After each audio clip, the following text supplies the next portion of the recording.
자, 감사합니다. 자, 오늘은 김수로 왕과 허황옥의 결혼식입니다. 이름이 김수로, 그리고 허황옥입니다.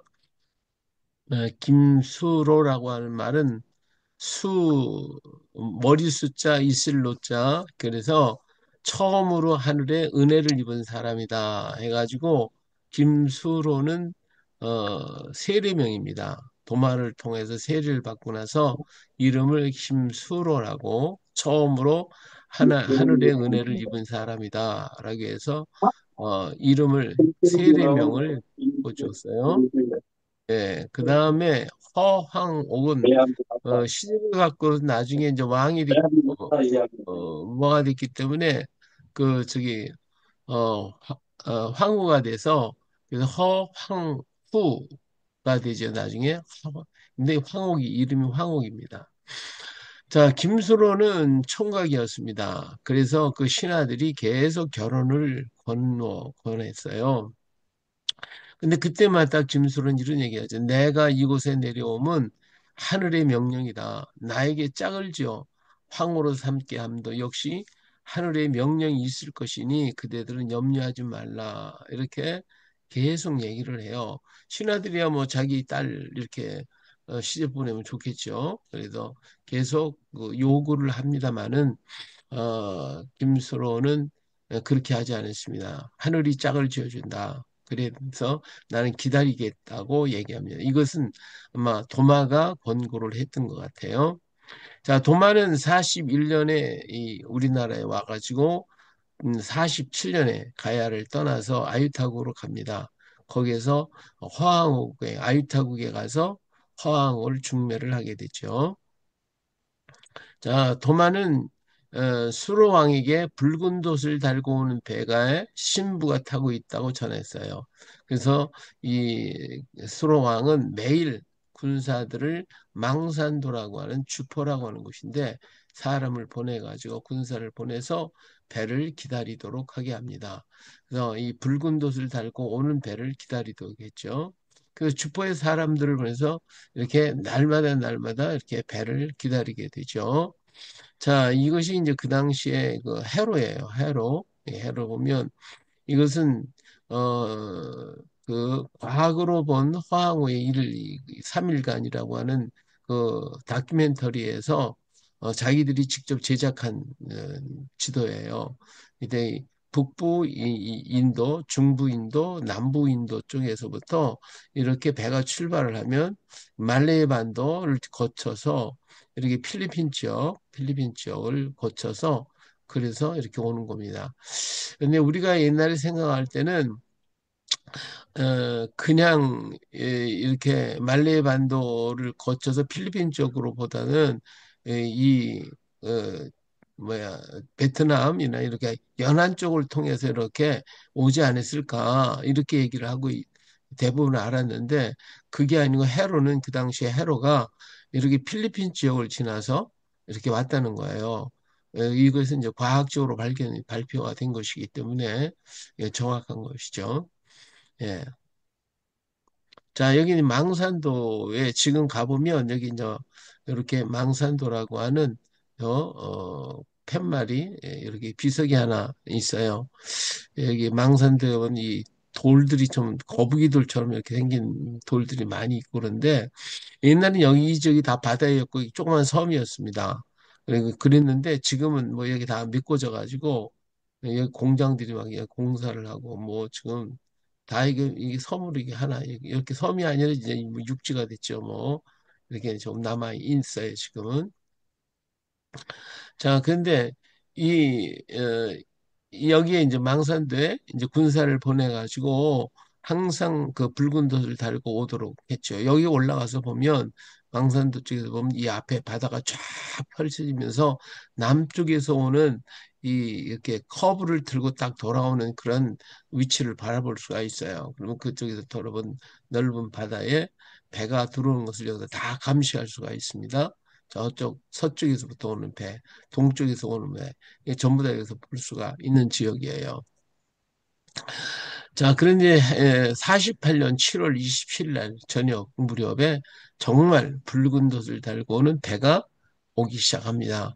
그것을 보게 됐죠. 그래서 이제 신호가 올라왔죠. 붉은 돛을 달고 오는 배가 왔습니다. 그다음에 이제 횃불 신호가 있으니까 신호를 해서 김해로다가 연결이 돼가지고 김해에서 난리가 났죠. 이제 붉은 돛을 달고 오는 배가 왔다 하는 소식이 들려서 준비를 하고 있었고, 근데 그때가 48년 7월 27일 날인데 썰물 때입니다. 썰물이 되고 나니까 주포에서 이제 이 물이 지금은 다 육지가 되어버린 것처럼 거기가 해변이 얕거든요. 그래서 큰 배가 거기까지는 들어왔지만 이 김해 앞에까지 들어오려면 한참 들어와야 돼요. 근데 거기 들어올 수가 없어요. 썰물이 돼버려서. 그래가지고 그 썰물, 바다에 썰물이 되거나 이렇게 온폭 파진 데가 있잖아요. 요 파진 곳에 물이 많이 고이는 그런 자리가 있잖아요. 이걸 해반천이라고 그러는데 이 해반천은 작은 배를 타고서 쭉 올라오면 김해 앞에 지금 수로 왕릉이 있는 그 근처까지 배가 오게 됩니다. 그래서 여기서 주포에서 작은 배를 타고 해반천을 따라서 김해로 올라오게 되죠. 지금은 이 지역이 철, 뭐죠? 동차? 전동차 역이 있고요. 그 앞에, 여기가 이제 봉황동 유적지라고 있는데, 이 유적지 앞에 자그마한 실개천처럼 지금 개천이 있어요. 옛날에 여기가 넓은 해반천이었었죠. 거기에 이제 여기 배인데, 이거 너무 좁은 배고, 하여튼, 어느 정도 큰 배를 가지고 여기까지 들어오게 됩니다. 여기 그래서 여기 배가 들어오니까 김수로는 신하를 보내서 그들을 맞이하게 됩니다. 그럴 때 배에서 여기가 이제 봉황동 유적지예요. 여기가 봉황동 유적지인데 여기까지 배가 들어옵니다. 여기 들어와서 이제 다 내리겠죠. 내리니까 수로왕의 신하들이 와가지고 화항옥을 이렇게 안내하려고 합니다. 그랬더니 화항옥이 거부를 해버리죠. 내가 왜 외간 남자의 집에 들어가느냐? 못 들어간다. 이렇게 해서 거부를 딱 해버리니까 신하들이 깜짝 놀래가지고 가서 보고를 합니다. 야, 이게 거부를 하십니다. 그러니까, 맞다. 결혼식도 안 하고, 왜 남자의 집에 들어가냐? 그래서 결혼식을 하고 할 수 있도록 결혼식 준비를 해라. 이런 명령이 떨어져서 거기에 이제, 예, 결혼식을 하게 됩니다. 자, 결혼식장에 여기가 이제 해반천입니다. 여기 이제 배가 여기까지 들어왔는데 지금은 이렇게 조그맣게 만들어 놨어요. 이렇게 만들어 놨는데 이때만 해도 좀 무했는데 지금은 이보다 더 못해요. 옛날에 여기 배도 갖다 놓고 그랬는데 여기에는 이렇게 집들이 있었어요. 과거에도 이게 이제 가야 시대에 있었던 그 집을 복원한 거예요. 그대로 복원한 거예요. 여기 여기 이제 망대가 있고 이쪽 산 너머에 가보면 이 산 쪽에 가보면 이 안쪽에 그 가야 마을이 있어요. 가야 마을들이 있고 집들이 여기 잔뜩 있어요. 그리고 여기 해반천 입구에 이제 이런 집들이 있는데 이렇게 2층으로 돼 있죠. 여기가 물이 여기까지 들어오니까 이렇게 그래서 여기에 이제 이제 화항옥이 내리게 됩니다. 자, 그리고서 신하들이 이제 왕궁에 가가지고 얘기하니까 그럼 여기가 이제 봉황동 유적지거든요. 그럼 봉은 어, 봉황새. 이제 봉이라고 하는 것은 수컷을 얘기해요. 황은 암컷을 얘기합니다. 그래서 봉황 그러면 암수를 가리키고 얘기하는 거예요. 그래서 여기가 이제 결혼을 했다고 해서 봉황동 유적지가 되어지는 것이죠. 여기 가보면 이렇게 넓은 공터가 있고요. 지금 이렇게 넓게 만들었고 이런 2층으로 되어 있는 다락식으로 만드는 여기 물이 여기 들어오니까 그래서 이렇게 높게 만들어 놓았어요. 지금도 이 건물은 그대로 있습니다. 이렇게 지금도 이 형태가 그대로 있어요. 예. 자, 이렇게 붉은 돛을 달고 왔습니다. 사공이 한 20명 정도 여기 타고 있고요. 많은 물품들, 결혼식 물품들을 가득 싣고 왔는데, 그래서 여기 이제 그 실었던 것들에 대한 얘기를 여기 적어놨죠. 이 저기 이 과학으로 본 허황옥 3일이라고 하는 다큐멘터리에서 이 허황옥을 이렇게 그린 거예요. 그래서 잘생겼죠. 예, 이 가상이지만 그러나 이제 유물이라든지 모든 것들을 이렇게 종합해 가지고 나름대로 복원을 했다고 그래요. 예. 진짜 뭐 어느 정도 얼굴이 비슷한지는 모르겠습니다만은 음. 자, 그래서 결혼식을 준비합니다. 이제 이스라엘 사람들이 결혼식이요. 이렇게 후파를 만들어 놓습니다. 후파. 이건 야외에다 만드는 후파예요. 주로 이제 밖에서 결혼식을 하는데 저녁에 합니다. 밤에 이렇게 만들어 후파를 만들어서 여기가 뭐 하는 곳이냐면 신부가 여기에서 대기하는 곳입니다. 여기에 이제 이렇게 하얀 천으로 다 이렇게 다 둘러싸고 이 안에 그 신부가 앉아서 하나님 앞에 이제 기도하는 왜 하늘의 별을 바라보면서 네 자녀가 하늘의 별처럼 많아질 것이라고 하는 아브라함과의 언약을 기억하면서 여기에서 이제 기다리는 거예요. 신랑을 기다리는 것이 바로 이 후파라고 하는 것입니다. 음. 자, 그리고 이건 실내에다 만든 후파예요. 이제 실외에도 만들 수도 있지만 도시 같은 데는 실외에서 할 수가 없잖아요. 그러다 보니까 실내에다가 이렇게 만들어 놔서 이렇게 장식을 하고 이런 밖에서 만든 것처럼 이 신부가 앉을 수 있는 후파에 대해서 이렇게 잘 꾸며 놓은 겁니다. 이건 2002년에 이스라엘에서 찍어온 사진입니다. 그러면서 여기서 이제 여기 2002년에 만든 거 있죠. 신랑 신부를 기다리는 여기 신부가 여기 있고요. 그다음에 가족들이 이렇게 말하자면 들러리 있잖아요. 이제 미련한 다처녀, 슬기로운 다처녀 얘기가 나오듯이 이렇게 신부와 함께 신랑을 기다립니다. 여기 보니까 저녁 9시에 텔아비브에서 찍은 사진인데 리브가는 이삭이 보이자 스스로 면박을 취하여 얼굴을 가렸던 것처럼 이렇게 면박을 이렇게 쓰죠. 그리고 주변의 사람들은 신랑을 기다리는 열처녀처럼 들러리 역할을 하고 있는 가족들이에요. 이 사람들이 어린아이들 모르는 할 것 없이 이 신부의 들러리 노릇하면서 신랑이 올 때까지 신부가 혼자 있기가 어렵잖아요. 그렇죠? 그러니까 같이 있어주는 사람들이죠. 자, 그러면서 신랑을 기다리는 신부는 기도서를 읽으면서 신랑을 기다리게 되어집니다. 신부의 모습이에요. 예쁘네요. 예. 그리고 이제 그 사이에 허황옥은 이런 그 뭐야 김순호 왕이 아까 그 후파를 다 만들고 결혼식장을 전부 다 꾸미는 그 시간에 허황은 산상으로 올라가가지고 패박을 드립니다. 그래서 여기 보니까 하늘문이라고 하는 팻말이 여기 아까 그 산 거기 내려서 공항동 유적지로 내려가지고 여기는 아직도 한 번도 올라가 보시질 않았는데 여기에 올라가시면 여기 이제 하늘문이라고 이런 게 팻말도 있고 이 위에서 이제 서쪽을 바라보면서 자신이 입은 비단 바지를 벗어서 앞에 놓고 고향 쪽을 바라보며 부모에게 큰절을 올리게 됩니다. 그리고 거기서 기도하면서 기다리고 있다가 모든 게 다 준비되었다는 말을 들었을 때 산에서 내려와서 후퍼에 들어가서 김수로 왕과 결혼을 하고 그리고 거기에 지금 만드는 거기에 천막을 이렇게 만들거든요. 그래서 임시 결혼식장이면서 2일 동안을 머물 수 있는 그런 장막을 거기에 만들어 놓습니다. 이것이 이제 이스라엘의 전통적 그런 결혼식으로 김수로 왕이 결혼을 하게 되죠. 자, 이 사진은 굉장히 젊을 때 이 그림인데 요 김수로 왕과 허황우의 사진은 요 그림은요 어, 김해 김씨 종문의 그 족보 거기에 나타나 있는 사진이에요. 예, 영정이에요.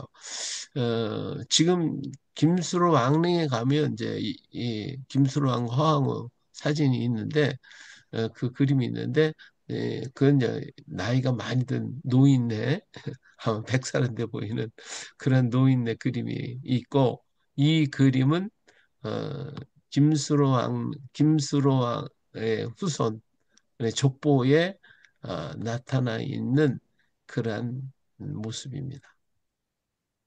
자, 이것이 이제 지금 이 수로왕릉에 있는 모습이죠. 가서 보시면 이런 모습을 볼 수가 있습니다. 김수로왕 그리고 허왕 왕관 쓰고 있는 그런 모습. 이거 차이가 많죠? 이건 이 차이하고 예, 이 차이가 많아요. 예, 이렇게 해서 지금 보는 수로왕하고 좀 다른 모습을 볼 수가 있습니다. 자, 그런데 우리가 여기에서 이제 김수로 허황우가 불교를 가져왔다라고 하는 얘기를 그 불교 쪽에서는 계속 얘기를 하고 있어요. 근데 그 불교를 가지고 왔던 사람이 누구냐면 장유화상이라는 사람입니다. 이 장유화상. 이 장유화상이라는 사람이 김허항을 데리고 왔다라고 해요. 근데 이 장유화상인 과연 그럼 누군가?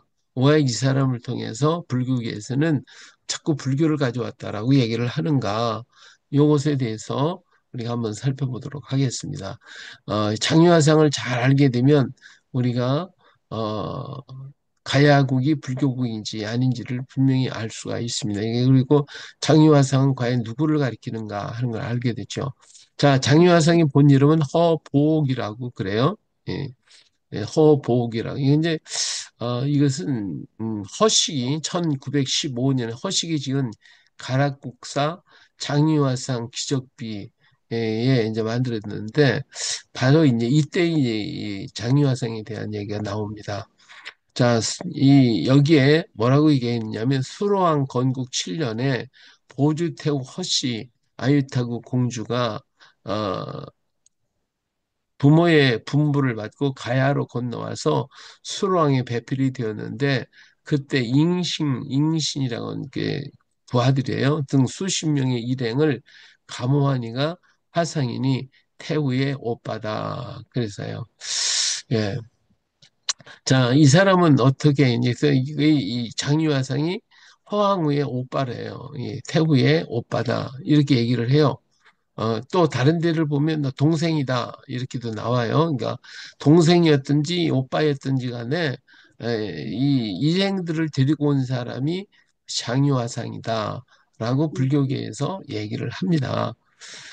이 사람은 부귀를 뜬구름같이 보고 티끌 세상을 초연하여 불모산에 들어가 장유 오랫동안 은거했단 말이에요. 나오지 아니하였으므로 장유라고 불렀어요. 세상 사람들이 그를 장유화상이라고 얘기를 합니다. 우리는 중들을 가리켜 왜 스님 그러잖아요. 스님. 예, 스님이라고 하는 것은 이제 보통 부르는 것이고 스님보다도 좀 높은 격이 높은 사람을 화상이라고 부릅니다. 이게 화상. 그래서 이 사람의 그 은하사 치운누 중수기에 이렇게 있는 것을 볼 수가 있는데 이 장유화상은요, 만년에 가락국의 왕자 7명과 더불어 방장산에 들어갔다. 이 방장산은 지금 지리산을 가리키는 거예요. 그래서 거기 가서 왕자가 성불을 했어. 그래서 하늘로 올라갔다는 것이죠. 그래서 지금 하동에 이 7명의 왕자가 성불을 했다고 한 그곳이 이제 하동에 가보면 칠불사가 있어요. 이 칠불사에 가보면 이런 내용이 기록이 되어 있어요. 그래가지고 여기 이제 김수로 왕하고 허왕우가 아들들을 만나고 싶어가지고 여기 찾아갔었는데 장유화상이 만나지 못하게 하게 하죠. 지금 이게 득도를 하고 있는데 만나면 회방이 돼서 안 됩니다. 근데 이 앞에 있는 우물을 여기 거기에 호수가 있는데 호수를 보면 성불에서 하늘로 올라가는 아들들을 보게 될 것입니다. 하고서 거기서 호수를 바라보고 있을 때 일곱 아들이 하늘로 올라가는 그 모습을 봤다라고 하는 것이 이 칠불암에 있는 이 설화예요. 근데 어, 그 장유화상에 대해서 이제 왜 일곱 명이 왕자냐면 음, 그 김수로 왕이 12자매를 낳아요. 12자매. 예, 딸 둘, 아들이 열이에요. 그러니까 12자매를 낳는데 딸 둘 중에 하나는 일본으로 시집을 갔고 또 하나들은 신라로 시집을 한 딸은 신라로 시집을 가요. 그리고 열 아들 중에 첫째 아들은 수로왕을 이어서 왕이 되고 두 아들 둘은 허왕옥의 이름을 따라서 허씨가 되어지죠. 허씨가 되어져요. 그래서 세 아들을 빼고 나머지 일곱 아들을 그 데리고 지리산에 들어가서 오랫동안 있다가 이렇게 성보를 했다라고 하는 것이죠. 그리고 이 장유화상의 초상은 영정은 이 장유사가 있는데 이 장유상 대웅전 뒤편에 있어요. 그래서 이 영정이 거기에 있습니다. 여기 보면 월시 국내 가약국사 장유화상이라고 이 월시는 이제 알타국을 얘기하는 거죠. 여기서부터 왔다 그거죠.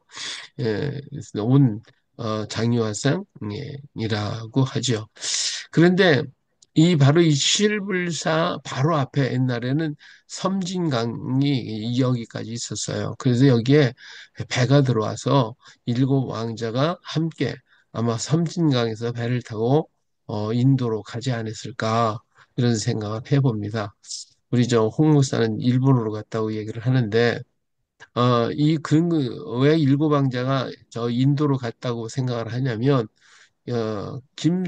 그 도마가 그 52년에 인도 남쪽으로 와요. 남쪽으로 와서 72년까지 20년 동안 거기서 목회 생활을 하는데 다니면서 일곱 개의 교회를 건축하게 일곱 개 교회를 개척을 해요.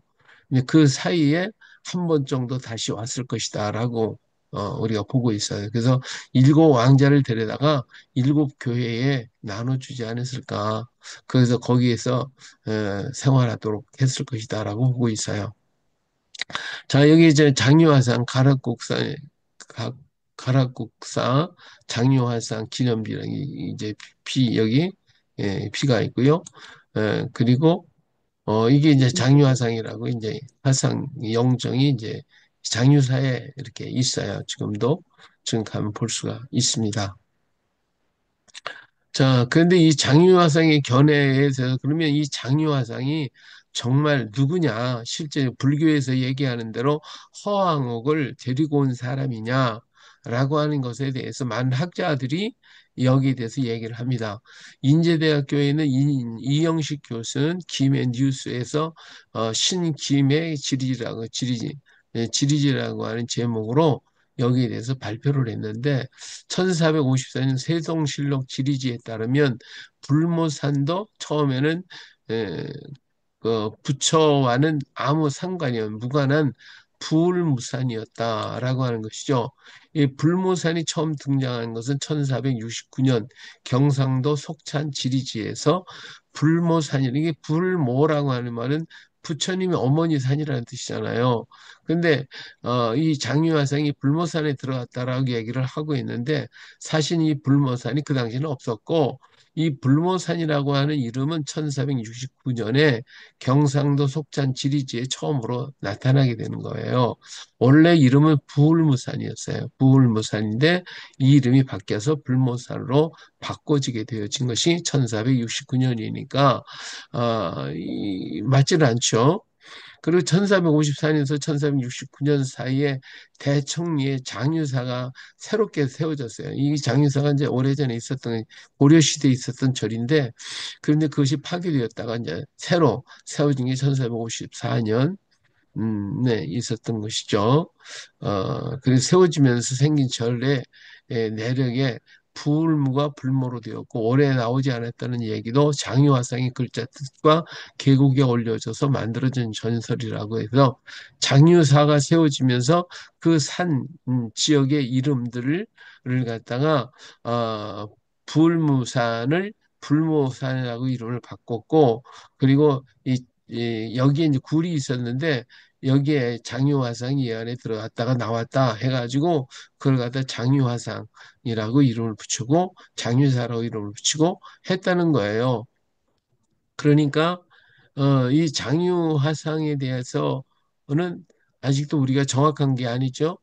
예, 그리고 이 장유화상이 그 탑이 있다고 하는 곳에 그 당시 심었다라고 말하는 그 사리탑을 지키고 있는 나무, 전나무가 있는데 17m, 약 200세 정도가 되고 있어요. 그리고 사연을 적은 그 비석도 사실은 1915년에 건립이 된 거예요. 이게 그 옛날부터 있었느냐? 아니라는 거죠. 중간에 만들었다는 거죠. 그리고 이련 스님이 쓴 삼육유사의 가락국기에도 장유 화상에 관련 내용은 하나도 나타나지를 않고 있습니다. 그리고 장유화상이 창건했다는 사찰 중에 가장 유명한 절이 신화산에 있는 은하사라고 얘기를 하는데 지금 불교계에서는 그렇게 얘기하여 장유화상이 창건한 절은 신화산에 있는 은하사라고 해요. 근데 은하사의 대웅전에 가면 지금 경남 유형문화재 제280, 38호로 돼 있는데 이 중건 상량문, 이 상량문 있잖아요. 상량 거기에 그러니까 1801년에 그 상량이 돼 있어요. 거기에 보면 수로왕의 창사 설화가 전혀 나오지를 않습니다. 거기에 장유화상의 관련 기록도 없어요. 그러니까 장유화상은 수로왕과의 어떤 관계성 때문에 그 사찰이 절이 만들어졌다라고 하는 게 아니지요.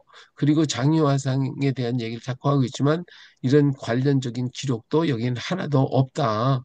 하는 것을 말씀해 주고 있습니다. 자, 그리고 이 남방불교의 특징이 있어요. 그 특징이 뭐냐면 대중의 포교와 구제를 목표로 하는 북방의 대승불교와는 절대로 다릅니다. 대승불교는 가서 절을 많이 세우고 사람을 나가서 이렇게 전파를 하고 그러는데 이 남방에 있는 불교는 소승불교라고 그래요. 그래서 달리 개인의 수행만 정진하고 절이나 탑 등을 남기지 않는 게 이들의 특징입니다. 그래서 이런 남방 불교의 장유화상이 그렇게 많은 절들을 건립하고 남겼다라고 하는 것은 모순이다. 맞지 않는다 그 말이에요. 그렇기 때문에 장유화상에 대한 것은 문제가 참 많이 있어요. 자, 이야기 가야사 청아철판사를 쓴 역사학자 이익은 씨는 이런 얘기예요. 허황의 설화는 불교적으로 윤색된 이후의 산물이며 장유화상에 대한 자료도 기껏해야 조선 후기 구한말에 기록한 것이다. 그러니까 이 장유화상은 중간에 만들어낸 인물이지 실질적으로 있었던 인물은 아니다라고 하는 것이 역사학자 이익은 씨가 얘기를 했고요. 장유화상은 고려 말이나 조선 전기 기록에도 확인할 수가 없다고 그랬으니까 조선 전기에도 기록이 없어요. 또 그의 이름은 1708년 명월사 승려 증언이 찬술한 명월사 사적비에 처음 나오는 거예요. 그러니까 장유화상이라는 이름은 1708년 명월사 승려가 어, 만든 명월사 사적비에 처음으로 나타나게 되어집니다. 그러니까 이 장유화상이라는 사람은 실질적인 인물이 아니라 만들어낸 가상인물이었을 것이다 라고 하는 것이죠. 자, 인제대 아까 했죠. 이영식 교수는 합천박물관, 조원영 관장 등 가야사 전공자들은 이분들은 주로 이제 불교에 대해서 얘기를 하는 분들인데 장유화상이 조선 후기 민중들과 사찰에 의해서 만들어진 인물일 가능성이 있다. 이렇게 이들 불교계에 있는 분들이지만 이렇게 얘기를 합니다. 그래서 장유화상이 실존 인물을 바탕으로 그러면 쓴 것이라고 한다면 이것은 장유화상은 불교의 사람이 아니라 도마일 가능성이 많다. 도마일 가능성이 많다. 우리는 그렇게 보고 있는 거예요. 왜냐하면 화항옥의 오빠 또는 동생이라고 얘기를 하는데 그리고 화항옥이 시집 올 때 함께 왔다는 거예요. 함께 왔다고 그러는데 예, 칠부람 유사에 김해 가락국 수로왕이 잠룡으로 계실 때 서역 월지국 보옥선사가 이 보옥 큰 인연이 동쪽에 있음을 보고 그 메시를 데리고 바다를 건너와서 수로왕과 배필을 이루니 이렇게 이제 실불암의 그 유사에 이런 얘기를 해서 보옥선사가 바로 이제 장유화상을 가리키는 거죠. 이 그 허보옥이니까 이름이 허보옥이기 때문에 보옥선사라고 하는 거예요. 그래서 도마는 이제 이렇게 얘기를 했는데 사실은 보옥선사가 왔다면 이 사람의 이름과 모든 게 다 삼국유사에 기록이 되어야 할 텐데 기록이 되어 있지 않고 그 당시의 역사적인 문헌과 모든 것에서도 하나도 그 이름이 나타나는 것이 없어요. 그러니까 사실은 이 보옥선사에 대한 얘기는 후대에 만들었다라고 하는 것을 볼 수가 있죠. 예, 이는 그리고 이, 장유화상은 검소한 생활을 했다고 했는데 도마도 그랬거든요. 도마는 먹는 것, 입는 것, 예, 검소하게 입는 게 검소했고 늘 기도하고 그리고 사람에게 나타날 때는 전도하고 설교하기 위해서 나타났지 그 이외에는 나타나질 않아요. 그리고 순전히 기도하고 하는 일들에 주로 많이 했거든요. 자, 여기 이제 장유라고 하는 이름이 왜 붙었냐? 보옥이라는 말을 빼고 왜 장유라는 이름을 붙였냐면 오랫동안 보이지 않다는 의미예요. 이게 오랫동안 없다가 나타났다는 것이죠. 그런데 이 토마도 마찬가지잖아요. 1차 전도여행 71년에 와서 41년에 와서 47년에 돌아갔다가 아마 50년대, 60년대 뭐 이쯤에 60년대쯤에 뭐 아마 다시 오지 않았을까 생각을 합니다. 하여튼 그래서 그래 와가지고 일곱 아들들을 데리고 인도로 들어가. 왜냐면 왕권 싸움이 있을까 봐 데리고 갔을 거예요. 같아요. 그러니까 이 장유라고 하는 사람이 오랫동안 없다 갑자기 나타났잖아요. 나타났기 때문에 장유라는 이름이 붙습니다. 그는 부귀를 뜬구름같이 보고 티끌 세상을 초연하여 불모스 안에 들어가 장유하여 나오지 않았으므로 세상 사람들이 장유하상이라고 말을 했다. 이 장유하상에 대한 얘기예요. 그래서 칠불사로 수르왕 일곱 아들을 데려가 성불을 했다. 족적을 감췄다는 말이죠. 어떻게 뭐 성불해서 하늘 올라가겠습니까? 이게 이게 칠불사의 연못이 있는 곳에서 그 사람이 이렇게 쳐다보고 앉아서 이렇게 있는데, 불교 있는 사람이 돌을 닦는 것처럼 옛날에 이제 김수로왕하고 허왕하고 여기 앉아서 여기에 물에 붙인 일곱 아들이 올라가는 모습을 봤다. 얘기해서 지금 사람들이 이렇게 앉아 있는데, 이것은 그냥 지어낸 얘기고요. 칠불산 현재 섬진강이 있는 경상도 하동군 화계면 범안길 528에 있어요. 근데 지금은 아주 저 산골 짝 있는 데가 있어서 옛날에 여기에 뭐 배가 들어왔을까 싶은데 과거에는 거기에 배가 들어왔었다고 얘기를 해 거기까지 들어왔었다라고 거기 지역에 있는 사람들이 얘기를 하더라고요. 아마 그래서 이렇게 오랫동안 안 보였다가 보여서 나타난 사람이 도마가 2차 방문을 도마의 2차 방문을 연상시키는 거죠. 도마는 인도 남부에서 전도하다가 순교를 합니다. 그가 복음을 전한 가야에 한 번 더 오지 않았을까 하는 추론이에요. 이때 수로왕의 아들들을 가르쳤으며 그 후 그는 다시 인도로 돌아갔어요. 도마는 청결한 삶과 기도 그리고 말씀을 늘 가르쳤기 때문에 이 아들들을 김수로왕과 허왕후는 도마에게 자기 아들들을 맡기지 않았을까 이렇게 볼 수가 있습니다. 이건 칠불사에 있는 칠불 그 허왕의 아들들의 상이 이렇게 만들어 놓고 있어요. 예. 자, 그래서 이제 우리 가락국기의 내용을 한번 가서 보겠어요. 이 밖에 이제 가락국기에 이제 그 배를 타고 허왕국의 일행이 왔을 때에 그 온 사람들의 이름이 여기 기록이 되어 있어요. 자, 이 밖에 시종한, 잉신 두 사람의 이름은 그러니까 이 신하죠. 따라서 같이 이렇게 가까이서 모시는 신하를 잉신이라는데 이 두 사람의 이름이 신보 그리고 조광이라고 하는 사람이에요. 그리고 그들의 아내 두 사람의 이름은 모종과 모량이라고 하는 그 부부가 같이 이렇게 왔어요. 데리고 온 노비까지 합해서 20여 명이다. 여기 이제 노비도 같이 왔어요. 가지고 온 금수능라와 의상탄, 예, 의상 필단들 이루 기록할 수 없을 만큼 많았다. 황후가 왕후가 점점 왕이 계신 곳에 가까워 오니 왕이 나와 맞아서 함께 장막 궁전에 들어갔다. 잉신 이하 여러 사람들은 뜰 아래에서 뵙고 즉시 물러갔다. 왕은 유사에게 명하여 잉신 내외들을 안내하게 하고 말했다. 예, 여기서 볼 때에 아주 중요한 것이 나타나죠. 이 신하 잉신이라고 하는 두 사람의 이름이 나타나요. 신부와 조광이라는. 그리고 그 안에 모종과 모량이라고 하는 이름이 나타납니다. 여성들의 이름까지도 나타나고 있어요. 그이 삼국유사 본문에 인신과 함께한 신보, 조광과 그 아내 이름까지 기록되고 있는데 이렇게 중요한 장유아상이 데리고 왔다고 하면 그러면 잉신이라고 하는 신하 이름 나오기 전에 장유아상이 잉신을 데리고 왔다 이렇게 얘기를 해야 되겠죠. 근데 장유아상의 이름이 전혀 기록되지 않았어요. 이건 정말 이상한 일 아니겠어요? 여자 아내 이름까지 기록했는데 이렇게 중요한 장유아상의 이름이 없다. 이건 좀 문제가 있는 거죠. 이로 보건대 장유화상은 1915년 허식이 지어낸 이야기이거나 전해온 이야기를 불교화 시킨 것이라고 우리가 볼 수가 있겠죠. 그래서 실제 인물이라면 그의 행한 일을 보면 그는 도마일 수밖에 없다는 말이에요. 이 도마를 가리켜서 장유화상이라고 전해 내려오지는 않았을까 이렇게 보는 것이죠.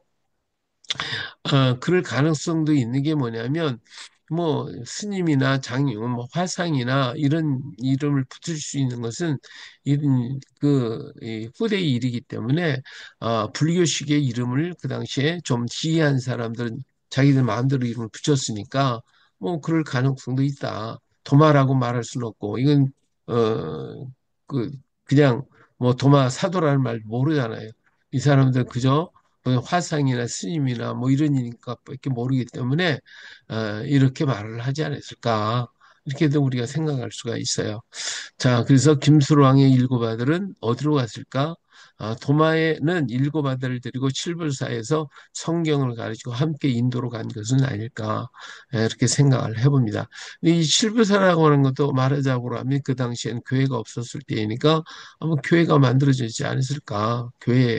거기에 교회가 있었지 않았나? 아니면 뭐 이 칠불사는 나중에 그냥 만든 것이고 김수로 왕의 일곱 아들을 데리고 도마는 섬진강 쪽으로 가서 섬진강에서 배 타고 아마 가지 않았을까. 뭐 이런 추측도 우리가 해볼 수가 있는 것이죠. 자, 그래서 김수로 왕의 자녀들 김해, 김씨, 김해, 허씨, 인천, 이씨 이 열두 아들, 열두 남매가 있는데 큰 아들은 왕이 되고 두 아들은 허씨성을 두었어요. 두 딸은 신라 석탈의 부인이 됐고 한 딸은 일본 황실 천황의 가문으로 시집을 가게 됩니다. 예, 왜 허시성을 줬나? 자신의 일을 감당하게 하기 위해서 그런 거예요. 다시 말하면, 허라고 하는 것은, 어, 어떤 뭐 성이라고 보다는 하나의 그 후레 후손들이기 때문에 그들이 그 지파의 이름일 거라고 봐요. 그래서 허라고 하는 거, 우린 지금 그 당시 이스라엘 사람들은 성이 없었거든요.